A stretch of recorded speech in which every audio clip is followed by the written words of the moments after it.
आप सभी देख रहे हो अपना पसंदीदा चैनल राजस्थान धड़कन न्यूज में सोन सिंह रावणा।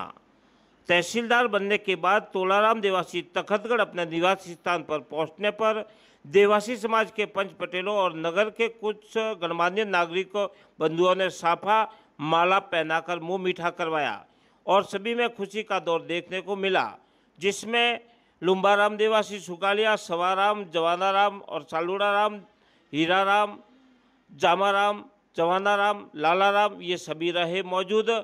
ब्यूरो रिपोर्ट के साथ मैं सोन सिंह रावणा, तखतगढ़।